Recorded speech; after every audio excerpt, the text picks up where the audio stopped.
शक्ति संपातेन विपरीत धारायां विक्रांते। यह सूत्र आनंद सूत्रम में वर्णित सामाजिक चक्र के सिद्धांत से संबंधित है। इसके रचयिता प्राउट प्रणेता श्री प्रभात रंजन सरकार उर्फ श्री श्री आनंदमूर्ति जी हैं। इस सूत्र का अर्थ है, जब अत्यधिक शक्ति के प्रयोग द्वारा समाज की स्वाभाविक प्रगतिशील धारा को उलटकर उसे पीछे की ओर मोड़ दिया जाता है, तो उस परिवर्तन को विक्रांति काउंटर इवोल्यूशन कहा जाता है।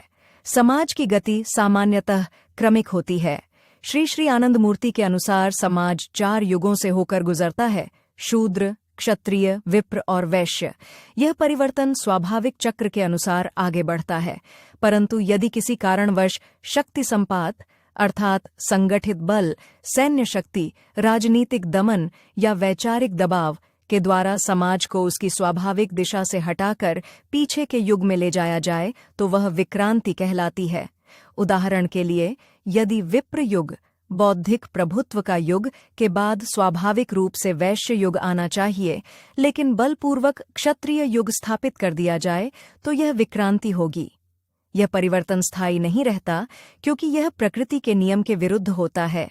समाज की आंतरिक प्रवृत्ति पुनः उसे उसकी स्वाभाविक दिशा में आगे बढ़ा देती है। इसीलिए विक्रांति अल्पकालिक होती है।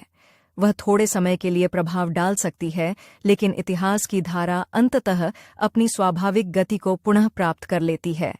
यह सूत्र हमें सावधान करता है कि केवल शक्ति के आधार पर किया गया परिवर्तन स्थायी नहीं होता। स्थायी परिवर्तन वही है जो समाज की आंतरिक आवश्यकता, नैतिकता और सामूहिक चेतना के अनुरूप हो।